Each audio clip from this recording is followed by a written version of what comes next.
Aloha, merci de me retrouver dans cette nouvelle vidéo. On continue ma collection make-up avec mes poudres libres et mes poudres compactes.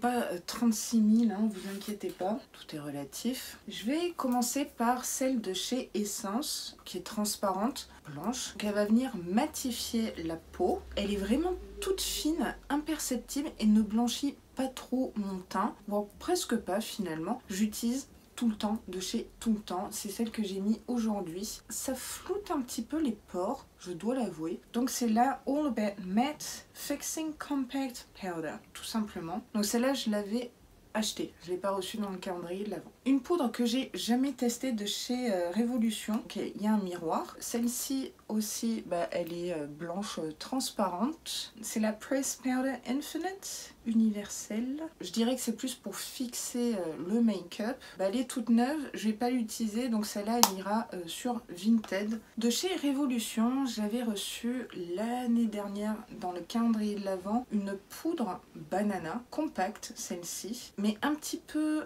jaune. Et je l'utilise pour le dessous d'œil, ça marche vraiment bien. Elle est bien cette poudre, je l'utilise quand même régulièrement. Elle est creusée, hein. Je sais pas si vous verrez. Bon, après le contenant est petit, mais très bonne poudre banana, on va dire. Et on finit par deux poudres compactes mais colorées, parce que j'ai un gros souci, comme vous le savez, dans mes fonds de teint. Même aujourd'hui, je fais des rotations make-up, comme vous le savez, et le fond de teint est 10 fois trop clair. Donc j'ai opté pour deux poudres compactes colorées de chez Relove. C'est une sous-marque ultra petit prix de chez Révolution. Je vous avais fait un crash test complet de cette marque et donc j'ai deux poudres. Ça pourrait s'apparenter à des fonds de teint compacts. Donc j'ai la teinte beige, c'est celle que j'utilise le plus parce que l'autre est trop foncé. Donc vous voyez, j'ai bien creusé le pan.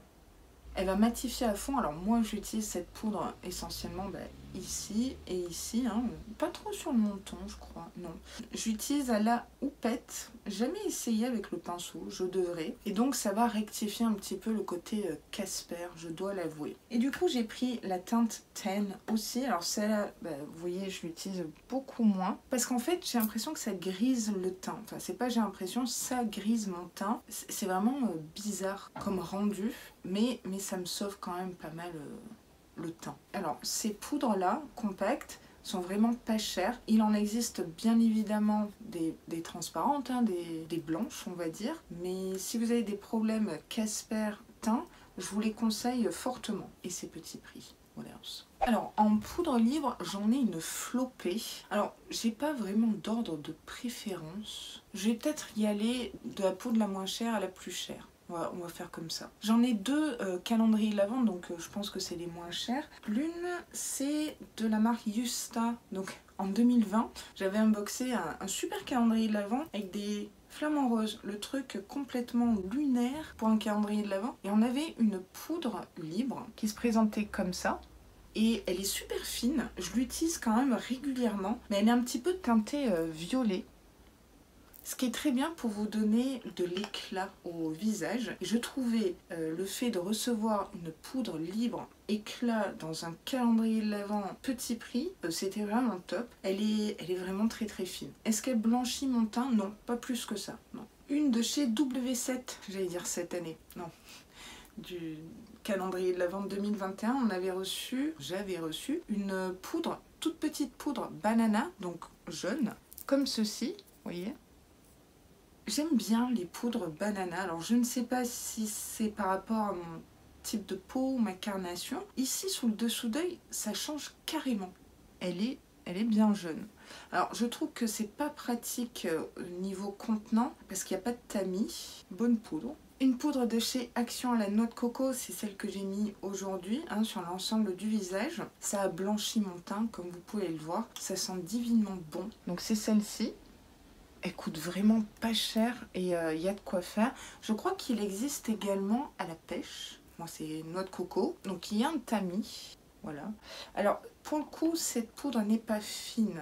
Ça laisse un effet un peu cakey hein, sur le visage. Elle n'est pas imperceptible. Mais ça fait l'affaire quand j'ai un gros make-up à faire où j'utilise un fond de teint un peu épais, vous savez. Donc, ça fixe bien le make-up. Niveau matité, bah, vous voyez, je commence un petit peu à briller. Vous me direz, ça change pas d'habitude.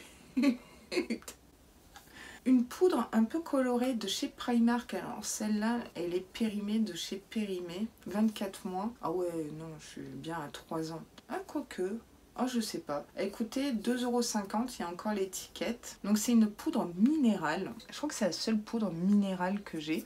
Et vous voyez, elle est un petit peu colorée. Je l'aime beaucoup cette poudre. Donc elle ne blanchit pas le teint. Mais elle laisse un effet, elle aussi, un peu épais sur le visage. Et ça se voit en fait. Dès que j'en mets, mais ça me sauve carrément la mise quand je suis Casper, encore une fois. Une poudre que j'avais reçue dans une édition limitée Glossy Box, alors je sais plus laquelle, si c'était Easter Eggs of the Pack ou la Fête des Mères, une des deux c'est sûr. Alors c'est une poudre de riz de la marque Affect, elle matifie, donc c'est celle-ci. Alors elle me blanchit le teint, puissance 1000 celle-là, mais elle est fine.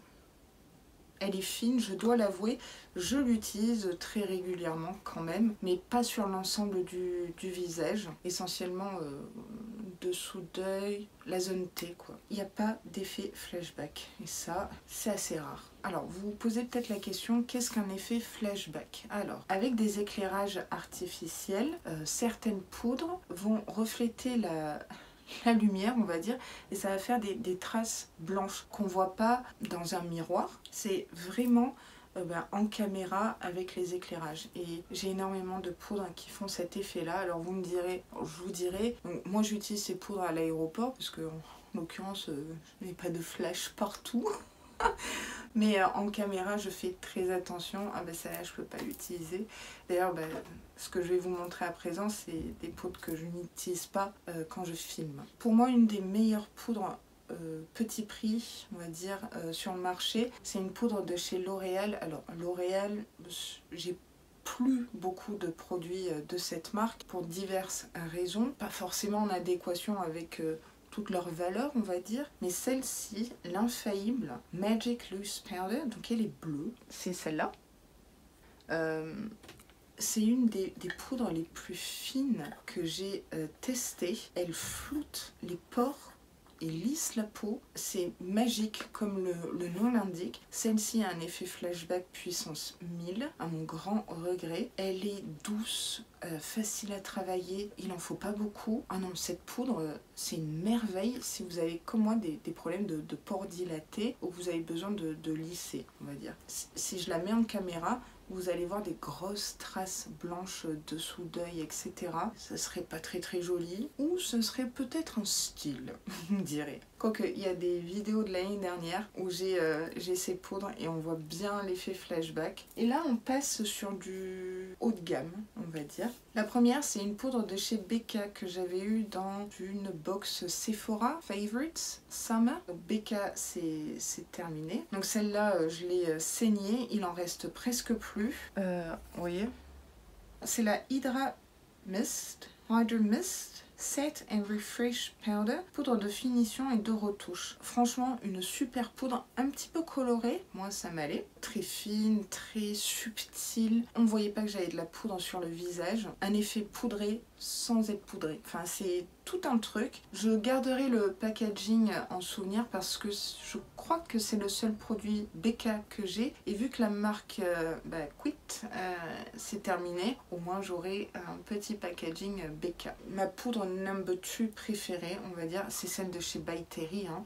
C'est la poudre de soin de finition Hydra Care Setting Powder. Je crois que c'est la poudre la plus connue. Donc moi j'ai un format voyage, hein, mais c'est largement suffisant. C'est la poudre la plus fine que j'ai. Vraiment, c'est un truc de dingue. Elle ne rend pas un make-up plâtré, vous voyez? C'est tout en subtilité, c'est dingue. Cet effet de poudre, je dirais pas qu'on se sent rafraîchi, mais il y a un côté un peu hydratant, comme le port salut c'est écrit dessus. J'ai du mal à décrire, mais il faut vraiment que vous la testiez pour comprendre cet effet-là. Dessous d'œil, c'est une merveille, ça accroche la lumière, je trouve, mais surtout ça va pas venir filer en fait dans les petites ridules ici, une tuerie, une pépite. Et enfin, la poudre Givenchy que Sandy m'a offert dans la 25e case Vlogmas, calendrier de l'Avent. Mon Dieu, mais encore mille merci Sandy, c'est une pépite, c'est un truc de dingue. Donc en fait, c'est la prisme libre, désolée, hein, c'est tout